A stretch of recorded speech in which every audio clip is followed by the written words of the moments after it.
வணக்கம் நண்பர்களே, நான் உங்கள் முருகானந்தம். என்னோட YouTube channel MNP village trader. ரொம்ப நன்றி நண்பர்களே, நீங்கள் இந்த சேனலுக்கு கொடுத்துக்கிட்டு வர ஆதரவுக்கு. நீங்கள் கொடுக்குற ஆதரவு தான் நான் அடுத்தடுத்த வீடியோ போடுறதுக்கு உண்டான ஆர்வத்தை எனக்கு கொடுத்துக்கிட்டு இருக்கு நண்பர்களே. ஸோ நம்மளோட சேனலை புதுசாக பார்க்குற நண்பர்களாக இருந்தால் நம்மளோட சேனலை சப்ஸ்கிரைப் பண்ணிவிட்டு பாருங்கள். நாம் கொடுக்குற தகவல் உங்களுக்கு உண்மையாகவே பயனுள்ளதாக இருக்கிற பட்சத்தில் நம்மளோட சேனலை உங்கள் நண்பர்களுக்கு ஷேர் பண்ணுங்கள், லைக் பண்ணுங்கள். உங்களுடைய கமெண்ட்ஸ் எதுவாக இருந்தாலுமே நம்மளுடைய கமெண்ட் பாக்ஸில் தெரிவிங்க நண்பர்களே. நம்மளோட எம்என்பி வில்லேஜ் ட்ரேடர் அப்படிங்கிற யூடியூப் சேனல் உருவாக்குனதோட நோக்கமே என்ன அப்படின்னா, கிராமத்தில் இருந்து வர மக்களுக்கு, தமிழ் மக்களுக்கு பங்குச்சந்தையில் என்ன நடக்குது அப்படிங்கிற விஷயத்தை உள்ளபடியே அவங்களுக்கு புரியும் வகையில் சொல்லணும் அப்படிங்கிறதுக்காகவும், நான் இந்த பங்குச்சந்தையில் கடந்து வந்த பாதை, நான் எவ்வளோ கஷ்டப்பட்டு இவ்வளோ தூரம் வந்திருக்கேன் அப்படிங்கிற விஷயத்த அவங்களுக்கு சொல்லி புரிய வைக்கணும். நான் பண்ண தப்பை அவங்க யாரும் பண்ணக்கூடாது அப்படிங்கிற விஷயத்துக்காக தான் நம்மளுடைய எம்என்பி வில்லேஜ் ட்ரேடர் அப்படிங்கிற யூடியூப் சேனல் ஆரம்பித்து நாம் ரன் பண்ணிகிட்ருக்கோம். அதுக்கும் உங்களுடைய பேராதரவு நல்ல வகையில் நீங்கள் கொடுத்துக்கிட்டு இருக்கீங்க. ஸோ இன்றைக்கி நாம் என்ன பார்க்க போகிறோம் இந்த வீடியோவில் அப்படின்னாக்கா, நிறைய பேர் கேள்விப்பட்டிருப்பீங்க, நிறைய பேருக்கு தெரிஞ்சும் இருக்க வாய்ப்பு இருக்குது. ஸோ நம்மளால் யூடியூப்பில் வீடியோ போட முடியல, நேரமின்மை காரணமாக தான். இந்த ஜேன் ஸ்ட்ரீட் அப்படின்னு சொல்கிற எஃப்ஐஐ என்ன தான் பண்ணாங்க இந்த பங்குச்சந்தையில் அப்படிங்கிற விஷயம், ஹர்ஷத் மேத்தா ஸ்கேமுக்கும் இந்த ஜேன் ஸ்ட்ரீட் பண்ண விஷயத்துக்கும் உள்ள வித்தியாசம் என்ன, இதுக்கு மேலே இந்த பங்குச்சந்தையில் என்ன தான் நடக்க போகுது, இதிலிருந்து நாம் என்ன பண்ணணும் அப்படிங்கிற விஷயத்தை பற்றி தான் நாம் இந்த வீடியோவில் பார்க்க போகிறோம். ஸோ இந்த வீடியோ கண்டிப்பாக உங்களுக்கு பயனுள்ள தகவலை கொடுக்கும் அப்படின்னு நான் நம்புகிறேன். ஸோ யாருமே ஸ்கிப் பண்ணாமல் இந்த வீடியோவை முழுக்க பாருங்கள். கண்டிப்பாக இந்த வீடியோ உங்களுக்கு பயனுள்ளதாக இருக்கும். ஃபஸ்ட்டாக பார்த்தீங்க அப்படின்னா, ஹர்ஷத் மேத்தா ஸ்கேம் என்ன அப்படிங்கிற விஷயம் அப்படின்னு பார்த்தீங்க அப்படின்னாக்கா, அதாவது நம்மளுடைய இந்தியன் கவர்மெண்ட்டில் இருந்த இந்த பேங்கிங்குள்ளார இருந்த ஒரு கேப்பை பயன்படுத்தி தான் பார்த்தீங்கன்னா ஹர்ஷத் மேத்தா பார்த்தீங்கன்னா இன்றைக்கி பங்குச்சந்தையை ஒரு காலகட்டத்தில் ஆட்டி படைத்தார். அது என்ன விஷயம் அப்படின்னு சுருக்கமாக சொல்லணும் அப்படின்னா, நிறைய பேர் நம்ம அந்த மூவி பார்த்துருப்பீங்க, லக்கி பாஸ்கர்ன்ற மூவி. அதில் ஒரு பார்ட்டை மட்டும் காட்டியிருப்பாங்க. ஸோ அதை தான் அவங்க பண்ணாங்க. அன்றைக்கி ஆரம்ப காலத்தில் பேங்கிங் செக்டாருக்குள்ளார ஒரு பேங்க்கில் இருந்து இன்னொரு பேங்க்குக்கு பணம் போய் சேரணும் அப்படின்னா அதுக்கான நாள் ரொம்ப அதிகம், டியூரேஷன் ரொம்ப அதிகமாக இருந்தது. அந்த சட்டத்தில் இருந்த ஓட்டையை பயன்படுத்தி தான் ஹர்ஷத் மேத்தா என்ன பண்ணார் அப்படின்னா, ஒரு எக்ஸாம்பிளுக்காக பார்த்துக்கோங்க. இது நான் சொல்கிற பேங்க் பார்த்தீங்கன்னா ஒரு எக்ஸாம்பிள்ஸு. ஸோ ஒரு எஸ்பிஐ பேங்க்லேருந்து என்ன ஒரு ஸ்டேட் பேங்க்லேருந்து ஒரு ஹெச்டிஎஃப்சி பேங்க்குக்கு பணம் போகணும் அப்படின்னா அதுக்கான நாட்கள் பார்த்தீங்கன்னா ஒரு 15 நாள் அப்படின்னு வச்சுக்கோங்க. ஸோ அப்போது இந்த பேங்க்லேருந்து அந்த பேங்க்குக்கு பணம் போகிறதுக்கு உண்டான இந்த 15 நாட்களை பார்த்தீங்க அப்படின்னா அந்த ஃபண்டு ஒன்று இந்த பேங்க்கில் இருக்கும், இல்லை அந்த பேங்க்கில் இருக்கும், இல்லை இன்பிட்வீனில் இருக்கிற புரோக்கர் கை மூலயமா தான் அந்த ஃபண்டு இடம் மாறிச்சு. அப்போது அந்த ஃபண்டு மாறத்துக்கு உண்டான டயத்தை அவர் என்ன பண்ணார் அப்படின்னா இவர் பயன்படுத்திக்கிட்டார் பங்குச்சந்தையில்.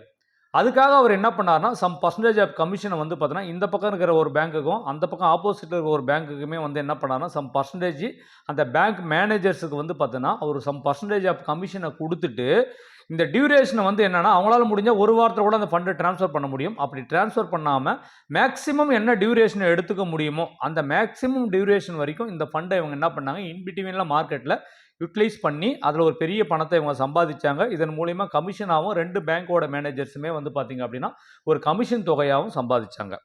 இதில் இருந்து அவங்க எப்படி இதை ஸ்கேம்னு கொண்டு வந்தாங்க அப்படின்னா, அந்த மணி ஒரு பப்ளிக்கோட மணி, இந்த பேங்க்கில் இருக்கிற எக்ஸ்ன்ற பர்சனோட மணி அந்த பக்கம் இருக்கிற ஒய்ன்ற பர்சனுக்கு போய் சேரணும் அப்படின்னா இது இந்த பப்ளிக் மணியோட பணத்தை வச்சு இவங்க 3 பேரும் பார்த்தீங்கன்னா பங்குச்சந்தையில் ஒரு இன்வெஸ்ட்மெண்ட்டோ இல்லை ஒரு ட்ரேடிங்கோ பண்ணி இவங்க ஒரு பெரிய ப்ராஃபிட்டாக பார்த்தாங்க. அது இப்போ கமிஷன் பேஸ்டாக இருக்கலாம், ப்ராஃபிட் பேஸ்டாக இருக்கலாம். ஹர்ஷத் மேத்தா பார்த்தீங்கன்னா ப்ராஃபிட் பேஸ்டாக பண்ணார். இதில் வந்த ப்ராஃபிட்டை பார்த்தீங்கன்னா 2 பேங்க்கோட மேனேஜர்ஸுக்கும் 2 பேங்க்கோட எம்டிஸ்க்குமே கூட பார்த்தினாக்கா சம் கமிஷன்ஸாக போகிறதுக்கான வாய்ப்பு இருந்தது. ஸோ இதனால் அது அவங்க என்ன பண்ணாங்கன்னா ஸ்கேம் அப்படின்னு சொல்லிட்டு இதை ஐடென்டிஃபை பண்ணி ஸோ அதுக்கப்புறம் தெரியும் என்னெல்லாம் நடந்துச்சு, இதில் யாரெல்லாம் உள்ளே இன்வால்வ் ஆனாங்க அப்படிங்கிற விஷயத்தை நீங்கள் பார்த்துருப்பீங்க. தெரியாத மக்கள் நீங்கள் இதே யூடியூப்லேயே போயிட்டு 1992 ஹர்ஷத் மேத்தா ஸ்கேம் அப்படின்னு சொல்லிட்டு நீங்கள் போட்டிங்கனாலும் அதை பற்றின டீட்டெயில்ஸ் வரும். இதை விட இன்னும் விளக்கமாக வேணும் அப்படின்னா குக்கு எஃப்எம்மில் போயிட்டு நீங்கள் ஹர்ஷத் மேத்தா ஸ்கேமு 1992 அப்படின்னு போட்டிங்க அப்படின்னாவே அதனுடைய ஃபுல் டீட்டெயில்ஸுமே அது தெளிவாக இருக்கும். வேணும்னு நினைக்கிற நண்பர்கள் ஹர்ஷத் மேத்தா ஸ்கேமை பற்றி நீங்கள் அதில் ஃபுல்லாகவே தெரிஞ்சுக்கலாம். ஓகே சார், இந்த ஜேன் ஸ்ட்ரீட் என்ன தான் பண்ணாங்க அப்படின்னு சொல்லிட்டு கேட்டிங்க அப்படின்னா என்னோட பார்வையில் அவங்க எந்த தவறும் பண்ணலை அப்படின்னு தான் நான் சொல்லுவேன். ஏன் அப்படின்னா ஸோ அசத் மேத்தா ஸ்கேமுக்கு அப்புறம் இந்த பேங்கிங் மூலயமா வந்து இந்த பேங்கிங் செக்டார் ஆகட்டும், இந்த பங்குச்சந்தையாகட்டும் நிறைய மாறுபாடுகள் வந்தது. ஏன்னா சட்டத்தில் இருந்த ஓட்டையை அவங்க பயன்படுத்தி இவ்வளோ பெரிய பணத்தை பண்ணிட்டாங்க அப்படிங்கிறதுக்காக நிறைய மாற்றங்கள் வந்தது. இன்றைக்கி பங்குச்சந்தை இவ்வளோ டிஜிட்டலைஸாக இருக்கிறதுக்கான காரணம் அசத் மேத்தா தான். அசத் மேத்தா அப்படிங்கிற ஒரு ஆள் இருந்து இல்லைன்னா இந்த பங்குச்சந்தை இவ்வளோ பெரிய முன்னேற்ற பாதைக்கு வந்திருக்கிறதுக்கான வாய்ப்பே இருந்திருக்காது. ஸோ அந்த வகையில் அசத் மேத்தாவுக்கு நாம் எல்லாருமே நன்றி சொல்லக்கூடிய ஆட்கள் தான். ஓகேங்களா? ஸோ இப்போ இந்த ஜெயண்ட் ஸ்ட்ரீட் என்ன தான் சார் பண்ணாங்க அப்படின்னு கேட்டிங்க அப்படின்னா, இவங்க பண்ணது ஸ்கேமே கிடையாது அப்படிங்கிற விஷயத்தை என்னால் வந்து சொல்ல முடியும். ஏன் அப்படின்னா அவங்க எந்த தவறுமே பண்ணலை. ஆஸ் பர் ரூல் என்ன இருக்கோ பங்குச்சந்தையில் அதை பயன்படுத்தி ஒரு ஸ்ட்ராட்டஜியை கிரியேட் பண்ணி அவங்க ப்ராஃபிட் பண்ணிட்டாங்க. அப்படி என்ன தான் சார் பண்ணாங்க ஜெயண்ட் ஸ்ட்ரீட் அப்படின்னு கேட்டிங்க அப்படின்னா, ஆப்ஷன் ட்ரேடிங்கில் இருக்கிற எல்லா நண்பர்களுக்குமே தெரியும். ஒரு நண்பர் வந்து பார்த்தீங்கன்னா கால் ஆப்ஷன் பை பண்ணுறாரு அப்படின்னா, கால் ஆப்ஷன் எப்போ உங்களுக்கு ப்ராஃபிட் கொடுக்கும் அப்படின்னா, அந்த மார்க்கெட் மேலே போகணும். ஃபார் எக்ஸாம்பிளுக்கு நீங்கள் வந்து ஒரு பேங்க் நிஃப்டியோட கால் ஆப்ஷனை நீங்கள் பை பண்ணியிருக்கீங்க. இன்றைக்கி 56,000 வந்து ஸ்பாட் ப்ரைஸ் இருக்குது அப்படின்னு வச்சுக்கோங்களேன். 56,000 கால் ஆப்ஷனை இந்த வாரத்தோட எக்ஸ்பைரியை நீங்கள் என்ன பண்ணுறீங்க அப்படின்னா, கால் ஆப்ஷனை ஒரு 200 ரூபாய்க்கு நீங்கள் பை பண்ணியிருக்கீங்க. அப்போது மார்க்கெட் வந்து என்ன நடக்கணும்? 56,000லேருந்து 56,100க்கோ இல்லை 56,200க்கோ போகும்போது நீங்கள் வாங்கின 200 ரூபா ப்ரீமியம் வந்து பார்த்தீங்கன்னா 220 ரூபாய்க்கோ இல்லை 250 ரூபாய்க்கோ போகிறதுக்கான வாய்ப்பு அதிகம். அப்போ மார்க்கெட் ஒட்டுமொத்தமாக மேலே போனால் தான் நீங்கள் வாங்கின கால் ஆப்ஷனோட ப்ரைஸ் வந்து மேலே ஏறும். அப்போ தான் நீங்கள் ப்ராஃபிட் பண்ண முடியும். அதே நேரத்தில் புட் ஆப்ஷனை செல் பண்ண நண்பர்களுக்கு மார்க்கெட்டு மேலே போனால் தான் அவங்க 200 ரூபாய்க்கு செல் பண்ண ப்ரீமியம் மார்க்கெட் மேலே போக போக தான் வந்து பார்த்தீங்கன்னா அந்த 200 ரூபா ப்ரீமியம் வந்து பார்த்தீங்கன்னா 180, 150, 120 சொல்லிட்டு அந்த ப்ரீமியம் டிகே ஆக ஆரம்பிக்கும். அப்போ அவங்க ப்ராஃபிட் பண்ணுவாங்க. அப்போ இவங்க ஜெயண்ட் ஸ்ட்ரீட் என்ன தான் சார் பண்ணாங்க அப்படின்னு கேட்டிங்கன்னா, அவங்க அழகாக என்ன பண்ணாங்க அப்படின்னா, இப்போ 56,000 புட் ஆப்ஷனை செல் பண்ணிட்டாங்க, கால் ஆப்ஷனை பை பண்ணிட்டாங்க. இப்போ இவங்களோட வியூ என்ன? மார்க்கெட் மேலே போகணும். அந்த பேங்க் நிஃப்டியோட இண்டெக்ஸ் வந்து மேலே போச்சு அப்படின்னா கால் ஆப்ஷனை வாங்க அவங்க பை பண்ண கால் ஆப்ஷன் ஆட்டோமேட்டிக்காக ப்ரைஸ் ரைஸ் ஆக ஆரம்பிச்சிடும். செல் பண்ண புட் ஆப்ஷன் ஆட்டோமேட்டிக்காக ப்ரைஸ் குறைய ஆரம்பிச்சிடும். ஸோ ரெண்டு பக்கமும் அவங்களுக்கு ப்ராஃபிட் வரும். ப்ராஃபிட் வரணும்னா ஒட்டு மொத்தமாக அந்த இண்டெக்ஸ் வந்து மேலே போய் ஆகணும். அப்போ அந்த பேங்க் நிஃப்டியோட இண்டெக்ஸ் மேலே போகணும் அப்படின்னா அந்த பேங்க் நிஃப்டியோட இண்டெக்ஸில் இருக்கிற பேங்கிங் செக்டார் வந்து பார்த்தீங்கன்னா ஒரு ஹை வெயிட்டேஜான ஸ்டாக்குன்னு சொல்ல போனால் ஒரு 3-4 ஸ்டாக்கு ஒட்டு மொத்தமாக ஒரு 12 ஸ்டாக்கை வந்து நீங்கள் மார்க்கெட்டில் ஈக்விட்டி ஸ்டாக்கை நீங்கள் பை பண்ண ஆரம்பிச்சிங்க அப்படின்னா ஆட்டோமேட்டிக்காக அதனோட இண்டெக்ஸ் வந்து பார்த்தீங்கன்னா மேலே போக ஆரம்பிச்சிடும். ஸோ அப்போது இந்த ஜெயண்ட் ஸ்ட்ரீட் அப்படிங்கிற எஃப்ஐஐ வந்து பார்த்தீங்கன்னா பலாயிரம் கோடி பணத்தை வச்சுக்கிட்டு அவன் ஒரு கார்பரேட் மாதிரி ஒரு 2,500 எம்ப்ளாயீஸை புத்திசாலிகளை எம்ப்ளாயீஸை வச்சுக்கிட்டு ஹைலி டெக்னிக்கலான பர்சன்ஸை வந்து ஒரு கம்ப்யூட்டரை ஆப்ரேட் பண்ணக்கூடிய அளவுக்கு தகுதி வாய்ந்த ஒரு மக்களை அதிக சம்பளத்தை கொடுத்து ஒரு 2,500 எம்ப்ளாயை அவர் ஹைரிங் பண்ணி நாட் ஓன்லி ஃபார் இந்தியா எல்லா கண்ட்ரீஸ்லையுமே ட்ரேட் பண்ணுறது தான் அவங்களுடைய ப்ரொஃபஷனல்.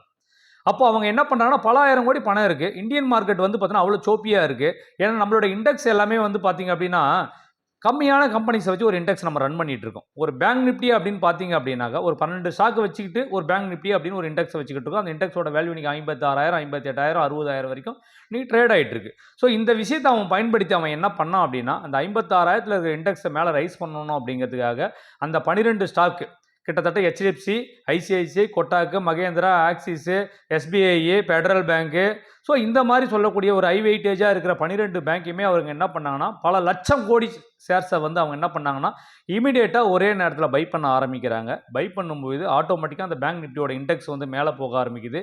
மேலே போக ஆரம்பித்தோன்னே இவங்க பை பண்ண கால் ஆப்ஷனோட ப்ரீமியமும் ரைஸ் ஆகுது. அவங்க செல் பண்ண புட் ஆப்ஷனோட ப்ரீமியமும் வந்து டிகே ஆகுது. அப்போ ஓவராலாக பார்த்தோன்னா அவங்க ஆப்ஷன்ஸில் வந்து பார்த்தோன்னா ஒரு நல்ல ஒரு ப்ராஃபிட்டை வச்சுட்டு இருக்காங்க. ப்ராஃபிட்டை வச்சுட்டு இருக்கிறப்ப என்ன பண்ணுவாங்க அவங்க இன்ட்ராடேல அப்படின்னு பார்த்தீங்க அப்படின்னாக்கா ஸோ அவங்க வாங்கின அந்த ஈக்விட்டி ஸ்டாக்ஸ் எல்லாத்தையுமே இமீடியட்டாக என்ன செல் பண்ணணும் அப்படின்னா செல் பண்ணுறதுக்கு முன்னாடி என்ன பண்ணுறாங்க ப்ராஃபிட்டில் இருக்கிற அந்த ஆப்ஷன் பொசிஷன் எல்லாத்தையுமே அவங்க என்ன பண்ணுறாங்க ஸ்கொயர் ஆஃப் பண்ணுறாங்க. கால் ஆப்ஷனை ஸ்கொயர் ஆஃப் பண்ணிடுறாங்க, புட் ஆப்ஷனையும் ஸ்கொயர் ஆஃப் பண்ணிடுறாங்க. இப்போ என்ன பண்ணுறாங்க ஆப்போசிட் சைடில் என்ன பண்ணுறாங்கன்னா புட் ஆப்ஷனை பை பண்ணுறாங்க, கால் ஆப்ஷனை ரைட் பண்ணுறாங்க, செல் பண்ணுறாங்க. செல் பண்ணிவிட்டு இப்போ அவங்களுக்கு ப்ராஃபிட் வரணும்னா மார்க்கெட்டை கீழே வரணும். மார்க்கெட் கீழே வந்தால் அவங்களுக்கு ஆட்டோமேட்டிக்காக ப்ராஃபிட் வர ஆரம்பிச்சிடும். அப்போ அதுக்கு என்ன பண்ணுறாங்கன்னா இவங்க பல கோடிகளை கொட்டி பை பண்ண அந்த ஈக்விட்டி ஸ்டாக்ஸ் எல்லாத்தையுமே இமீடியட்டாக செல் பண்ணுறாங்க மார்க்கெட்டில். இமீடியட்டாக செல் பண்ணும்போது என்ன ஆகுதுன்னா ஆட்டோமேட்டிக்காக மார்க்கெட் வந்து எவ்வளோ தூரம் ஏறிச்சோ அவ்வளோ வேகமாக கீழே இறங்குது. இறங்கும்போது ஆட்டோமேட்டிக்காக அவங்க பை பண்ண புட் ஆப்ஷன் ஆகட்டும் சரி, செல் பண்ண கால் ஆப்ஷனே ஆகட்டும் சரி, ஆட்டோமேட்டிக்காக அவங்க என்ன பண்ணுறாங்கன்னா ப்ராஃபிட்டை பண்ணிடுறாங்க. அப்போ இவங்களுக்கு லாஸே வராதா சார்? கண்டிப்பாக வரும் லாஸு. இவங்க பை பண்ணாங்க இல்லையா அந்த ஈக்விட்டி ஸ்டாக் பலாயிரம் கோடி ஸ்டாக்ஸை வந்து பை பண்ணாங்க இல்லையா, அந்த ஸ்டாக்கை வந்து பார்த்தீங்கன்னா அவங்க இமீடியட்டாக செல் பண்ணும்போது மார்க்கெட் ஆர்டரில் அவங்களுக்கு வந்து பார்த்தீங்கன்னா ஒரு மைனரான ஒரு லாஸ் வந்து இவங்க பை பண்ண ஈக்விட்டியில் அவங்களுக்கு லாஸ் இருக்கும். ஆனால் இவங்களுடைய ஆப்ஷன்ஸில் வந்து பார்த்தீங்கன்னா பல ஆயிரம் கோடி வந்து பார்த்தீங்கன்னா பணம் லாபமாக இருக்கும்.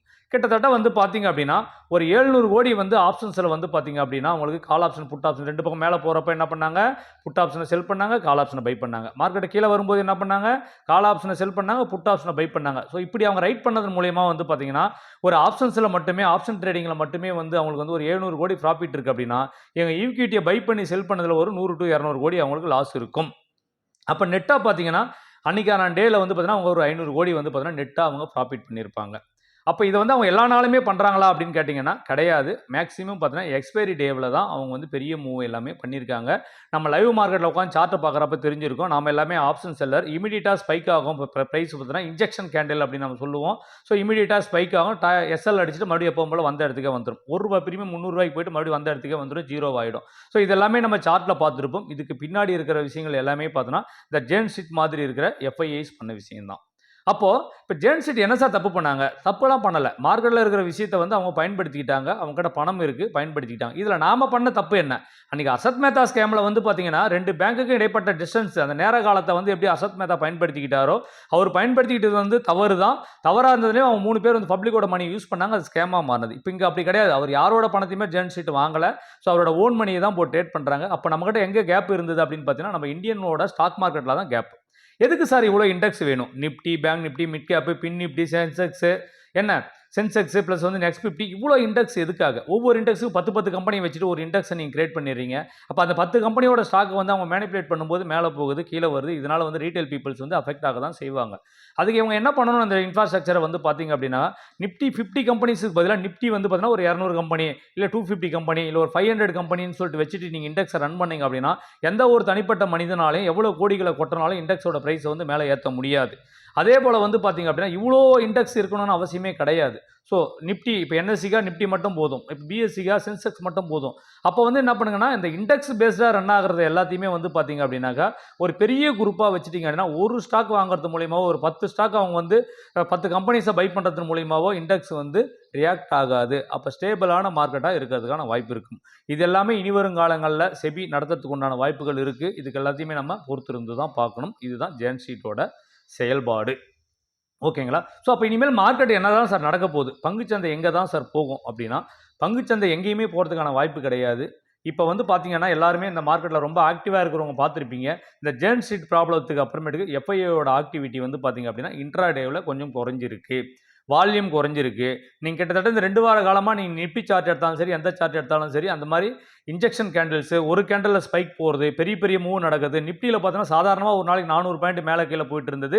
இன்றைக்கி 100 பாயிண்ட் போகிறதுக்கே திணறுது மார்க்கெட் வந்து பார்த்தீங்க அப்படின்னா கடைசி 2 நாள் மட்டும் தான் ட்ரெண்ட் ஆகி கீழே வந்தானே தவிர அதுக்கு முன்னாடி ஒரு வாரம் பார்த்தீங்கன்னா மேலே ஒரு 20 point plus 20 point minus 20 point plus 20 point minus 20 point இப்படி தான் வந்து மார்க்கெட் ரன் ஆகிட்டே இருந்தது. ஸோ பங்குச்சந்தை வந்து எங்கேயுமே போகிறதுக்கான வாய்ப்பு கிடையாது. ஸோ மார்க்கெட் வந்து ரொம்ப ஹெல்த்தியாக தான் இருக்கும் நம்ம இந்தியன் மார்க்கெட்டை பொறுத்த வரைக்கும்.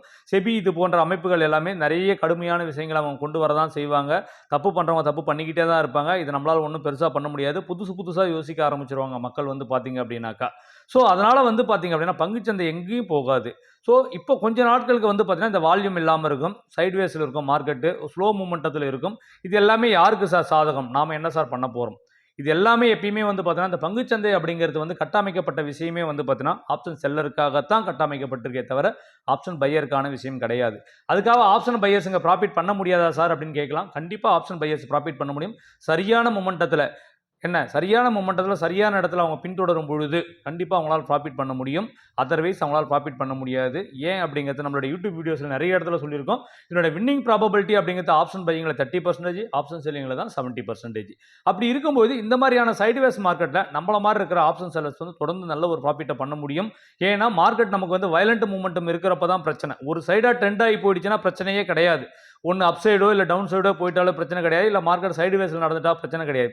எப்போ வந்து இந்த மாதிரி சிங்கிள் கேண்டில் 200 பாயிண்ட் மேலே 200 பாயிண்ட் கீழே வரும்போது நம்ம both side stop loss hit ஆகிறதுக்கான வாய்ப்பு இருக்குது. அதே போல நம்ம சொல்லிட்டு இருக்கோம் ஆப்ஷன் செல்லிங் பொறுத்த வரைக்கும் நம்ம எல்லாமே நான் டைரக்ஷனல் ஸ்ட்ராட்டஜியை தான் நம்ம ஃபாலோ பண்ணிக்கிட்டு இருக்கோம். அதனால் இனி வரும் காலங்களில் இன்னும் சூப்பர் டூப்பராகவே ஆப்ஷன் செல்லிங்க்கு சாதகமாக இருக்கிறதுக்கான வாய்ப்பு இருக்குது. ஸோ அதனால் நாம் என்ன பண்ணணும் அப்படின்னா நாம் எடுக்கக்கூடிய ரிஸ்க்கை இந்த பங்குச்சந்தையில் வந்து பார்த்தீங்கன்னா கால்குலேட்டிவாக ரிஸ்க் எடுக்கணும். ஒரு உதாரணத்துக்கு சொல்லணும் அப்படின்னா ஆப்ஷன் பையர்ஸ் ஏன் லாஸ் பண்ணுறாங்க, ஆப்ஷன் செல்லர்ஸ் ஏன் லாஸ் பண்ணுறாங்க, ப்ராஃபிட் பண்ணுறாங்கிறது ஒரு எக்ஸாம்பிள்ஸ் வந்து பார்த்தீங்க அப்படின்னா ஆப்ஷன் பையர்ஸை பொறுத்த வரைக்கும் ஒரு 10 லட்ச ரூபா ஒரு நண்பர் கேபிட்டல் வச்சுட்டு இருக்காரு அப்படின்னா ஸோ இதே ஒரு நண்பர் வந்து 10 லட்ச ரூபாய் வந்து இன்னொரு நண்பர் வந்து ஆப்ஷன் செல்லர் வந்து 10 லட்ச ரூபாய் கேபிட்டல் வச்சுட்டு இருக்காருன்னா, ஆப்ஷன் செல்லர் கேபிட்டல் வச்சுட்டு இருக்கிற நண்பர்கள் வந்து பார்த்தீங்கன்னா, நம்மளுடைய பேங்க் நிஃப்டியோட நான் எக்ஸ்பைரி டே ஸ்ட்ராட்டஜி அப்படின்னா 2 லாட் ரன் பண்ண முடியும். ஸோ அதே நம்மளுடைய நிஃப்டி ஸ்ட்ராட்டஜி ரன் பண்ணுறாரு அப்படின்னா 5 லாட் ரன் பண்ண முடியும்.